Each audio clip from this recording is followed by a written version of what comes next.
तो जैसे कि आप देख सकते हो आपके SIP अमाउंट 5000 रुपीज पे, और दोस्तों यहाँ पे टोटल अमाउंट जो आपको मिलेगा वो होगा 4,43,52,379 रुपीज। दोस्तों आज की इस वीडियो में हम एक ऐसा SBI का फंड देखेंगे जिसने पिछले 6 महीने में दिए हैं 22.39% का रिटर्न्स, पिछले 1 साल में दिए हैं 71% का रिटर्न्स, पिछले 3 साल में दिए हैं 20.06% का रिटर्न्स, पिछले 5 साल में दिए हैं 14.84% का रिटर्न्स, और इसका जो ऑल टाइम रिटर्न्स है दोस्तों वो है 17.20%। तो दोस्तों इस फंड के पास्ट रिटर्न्स बहुत ही अच्छे खासे हैं, और इसका जो करंट एक्सपेंस रेशियो है वो है 0.96% डायरेक्ट म्यूचुअल फंड के लिए। दोस्तों इस फंड का जो एसेट अंडर मैनेजमेंट है वो है 30,886 करोड़ रुपीस। तो दोस्तों आप समझ सकते हो कि कितना सारा पैसा इस फंड में लगा हुआ है लोगों का। दोस्तों ये चीज हमें ये भी कहती है कि बहुत सारे लोगों का इस पर्टिकुलर SBI की फंड में बहुत ज्यादा ट्रस्ट है, और वो अपना निवेश किया हुआ जो पैसा है उस पे बहुत ही अच्छा खासा रिटर्न्स पा रहे हैं। दोस्तों और एक इंपॉर्टेंट चीज इस SBI फंड के बारे में ये है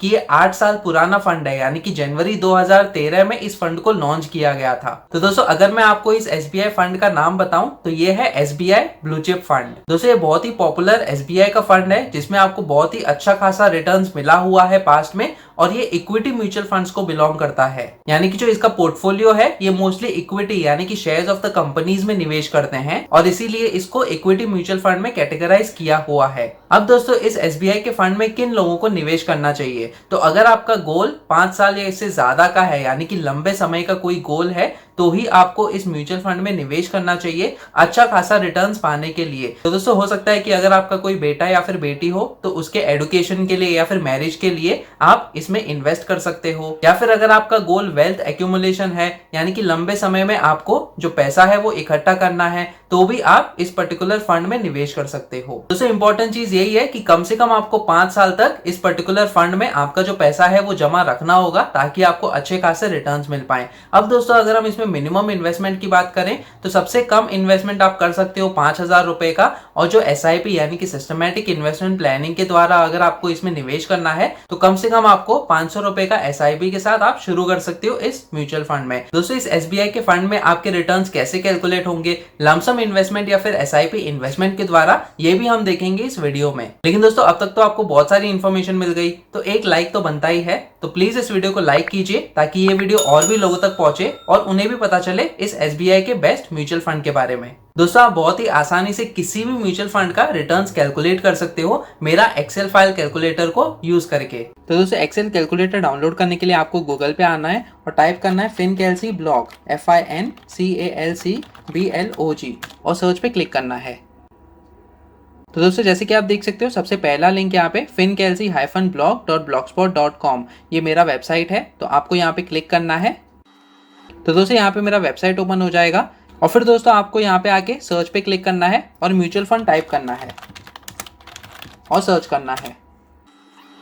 तो दोस्तों जैसे कि आप देख सकते हो म्यूचुअल फंड के आर्टिकल्स यहाँ पे ओपन हो जाएंगे, और दोस्तों ये वाला SIP and lump sum returns calculator of any mutual fund for next 30 years excel video, दोस्तों ये वाला आर्टिकल है जहाँ पे आपको एक्सेल कैलकुलेटर डाउनलोड करने का लिंक मिल जाएगा। तो दोस्तों यहाँ पे इस आर्टिकल पे आपको क्लिक करना है, तो ये वाला आर्टिकल ओपन हो जाएगा। दोस्तों इस आर्टिकल में मैंने आपको बहुत ही अच्छे तरीके से समझाया है कि म्यूचुअल फंड क्या होता है, किन तरीकों से आप म्यूचुअल फंड में निवेश कर सकते हो, यानी कि लमसम अमाउंट या फिर SIP इन्वेस्टमेंट अगर आपको करना है तो उनके रिटर्न्स कैसे कैलकुलेट होंगे। दोस्तों यहाँ पे अगर आपकी कोई क्वेरीज भी है तो आप इस वीडियो को भी देख सकते हो कि म्यूचुअल फंड्स के रिटर्न्स कैसे कैलकुलेट होते हैं लमसम या फिर सिस्टमैटिक इन्वेस्टमेंट प्लानिंग के द्वारा। दोस्तों और भी कई सारी चीजें यहाँ पे इस आर्टिकल पे आपको मिलेंगी, यानी कि portfolio of a mutual fund क्या होता है, और नेव यानी कि net asset value of a mutual fund ये क्या चीज होती है। तो दोस्तों ऐसी बहुत सारी इंफॉर्मेशन आपको मिलेगी इस आर्टिकल में, तो आप रीड भी कर सकते हो। यहाँ पे जैसे कि आप देख सकते हो कि एक्सपेंस रेशियो क्या होता है, और फिर सिस्टमैटिक इन्वेस्टमेंट प्लानिंग और लमसम इन्वेस्टमेंट्स में डिफरेंसेस क्या होते हैं। तो दोस्तों ये सारी चीजें आप रीड कर सकते हो। मेन पॉइंट पे हम आते हैं दोस्तों यहाँ पे कि हमें एक्सेल कैलकुलेटर डाउनलोड करना है, तो आप बॉटम ऑफ द आर्टिकल में आ सकते हो दोस्तों यहाँ पे स्क्रॉल करके, और जैसे ही आप बॉटम ऑफ द आर्टिकल में आओगे आप यहाँ पे देख सकते हो कि download mutual fund returns calculator, ये वाला लिंक है दोस्तों, और आपको इस लिंक पे क्लिक करना है। तो दोस्तों जैसे ही आपने उस लिंक पे क्लिक किया ये वाला जो एक्सेल कैलकुलेटर है ये ओपन हो जाएगा। अब दोस्तों इस एक्सेल कैलकुलेटर को आपको आपके कंप्यूटर या फिर मोबाइल फोन में डाउनलोड करना पड़ेगा। तो यहाँ पे आप फाइल ऑप्शन में आओगे और डाउनलोड का ऑप्शन आपको दिख रहा है यहाँ पे, और माइक्रोसॉफ्ट एक्सेल जो है वो सेलेक्ट करोगे। और दोस्तों इस तरीके से ये जो एक्सेल कैलकुलेटर है ये आपके डिवाइस में डाउनलोड हो जाएगा। दोस्तों इस एक्सेल कैलकुलेटर को यूज करके आप बहुत ही आसानी से किसी भी म्यूचुअल फंड का एसआईपी रिटर्न्स या फिर लमसम रिटर्न जो है वो कैलकुलेट करके चेक कर सकते हो। दोस्तों इस तरीके से आप बहुत ही आसानी से मेरा mutual fund returns calculator download कर सकते हो। अब दोस्तों इस एक्सेल कैलकुलेटर को हम यूज करेंगे इस एसबीआई फंड का रिटर्न्स कैलकुलेट करने के लिए। तो दोस्तों जैसे कि आप देख सकते हो इस एक्सेल कैलकुलेटर को मैंने यहाँ पे ओपन किया है। दोस्तों आपको सिर्फ यहाँ पे एसआईपी अमाउंट या फिर लमसम अमाउंट ये चीज एंटर करनी है और एक्सपेक्टेड रिटर्न्स कितना है दोस्तों आपके फंड में। तो दोस्तों ये तीन चीज आपको यहाँ पे एंटर करनी है और अपने यहाँ भी आपका जो सारा का सारा कैलकुलेशन है वो आपको यहाँ पे दिख जाएगा। तो दोस्तों समझो अगर आपने एसआईपी शुरू किया है या फिर आपको शुरू करना है 5,000 रुपए से, या फिर आपका लमसम अमाउंट है 1 लाख रुपए का, उसके लिए हम एग्जाम्पल लेंगे। और इस फंड का जो हमने ऑल टाइम रिटर्न देखा है दोस्तों वो है 17.20%। तो दोस्तों 17.20% की जगह हम ये एक्सपेक्ट करेंगे कि एटलीस्ट हमें 16% मिल जाए इस पर्टिकुलर फंड में से, क्योंकि आपका एक्सपेंस रेशियो भी है वो भी हमें निकालना होगा। तो जैसे ही हमने 16% यहाँ पे डाला, हमारा जो टोटल अमाउंट है दोस्तों वो ऑटोमेटिकली अपडेट हो गया है। तो जैसे कि आप देख सकते हो आपके एसआईपी अमाउंट 5,000 रुपीज पे आपका जो टोटल डिपॉजिट्स होता है 30 ईयर्स में वो होता है 18 लाख रुपीज। और दोस्तों यहाँ पे टोटल अमाउंट जो आपको मिलेगा वो होगा 4,43,52,379 रुपीज। तो दोस्तों इस तरीके से आपका जो एसआईपी अमाउंट है और टोटल अमाउंट है वो ऑलरेडी कैलकुलेट हुआ है। दोस्तों यहाँ पे डिफरेंट टेन्यूर्स दिए हैं, यानी कि अगर समझो आपने 1 साल का एसआईपी किया तो इतना टोटल अमाउंट होगा। उसी तरीके से अलग अलग टेन्यूर पे आप चेक कर सकते हो कि आपका टोटल अमाउंट कितना होता है। और दोस्तों यहाँ पे लमसम जो इन्वेस्टमेंट हमने किया है, समझो अगर आपको 1 लाख का लमसम इन्वेस्टमेंट करना है और ये एक्सपेक्टेड रिटर्न्स है, तो दोस्तों अगले 5 साल, 10 साल, 15 साल, 20 साल, 25 और 30 साल के लिए आपके इस डिपॉजिट पे आपका टोटल अमाउंट कितना होगा वो भी यहाँ पे ऑलरेडी कैलकुलेटेड है। तो दोस्तों आपके 1 लाख पे अगले 30 साल में आपका जो टोटल अमाउंट होता है वो होता है 1,17,71,678.71 रुपीज। और दोस्तों यहाँ पे आपका जो प्रॉफिट है वो होगा टोटल अमाउंट माइनस जो आपने डिपॉजिट्स किए हैं वो।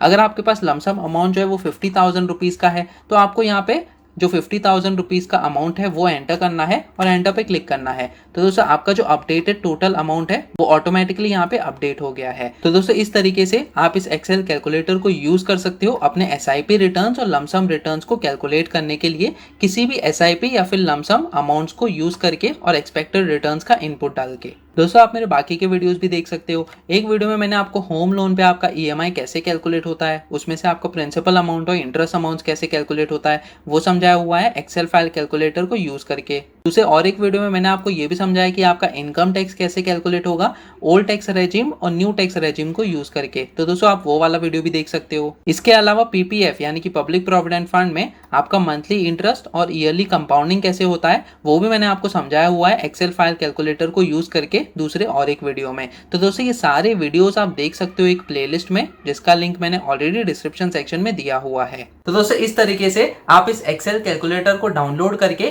किसी भी म्यूचुअल फंड्स के फ्यूचर रिटर्न्स कैलकुलेट कर सकते हो। दोस्तों एक इंपॉर्टेंट चीज यहाँ पे नोट करने की ये है कि ये जो पास्ट रिटर्न्स हमने देखे हैं ये गारंटी नहीं है कि फ्यूचर में भी हमें ऐसे ही रिटर्न्स मिले। हो सकता है कि फ्यूचर में इससे कम रिटर्न्स हो या फिर ज्यादा भी हमें मिल सकता है। तो दोस्तों पास्ट परफॉर्मेंस के अलावा हमें और भी कई सारी चीजें देखनी चाहिए, जैसे कि एक्सपेंस रेशियो और फिर portfolio of the mutual fund, यानी कि इस म्यूचुअल फंड में ऐसे कौन से स्टॉक्स है जो कि फंड मैनेजर इन्वेस्ट करता है, और एसेट्स अंडर मैनेजमेंट कितना है जो कि हमने ऑलरेडी देखा हुआ है। दोस्तों अगर आप चाहते हो कि मैं अलग से वीडियो बनाऊं कि किस तरीके से आप इस म्यूचुअल फंड में इन्वेस्ट कर सकते हो ऑनलाइन एसबीआई म्यूचुअल फंड की वेबसाइट को यूज करके, तो कमेंट करके मुझे बताएं। तो दोस्तों आज की इस वीडियो में इतना ही। अगर आपको वीडियो पसंद आया तो प्लीज इस वीडियो को लाइक कीजिए, शेयर कीजिए अपने दोस्तों के साथ। अगर आप इस चैनल पे नए हो तो सब्सक्राइब कीजिए मेरे यूट्यूब चैनल FinKLC TV को। सब्सक्राइब करते समय बेल आइकन को दबाना मत भूलिएगा ताकि आगे आने वाली ऐसी वीडियोस आप देख सकें। फिर मिलेंगे किसी और पर्सनल फाइनेंस रिलेटेड टॉपिक को लेकर। तब तक के लिए आप ये वाले वीडियोस देखो।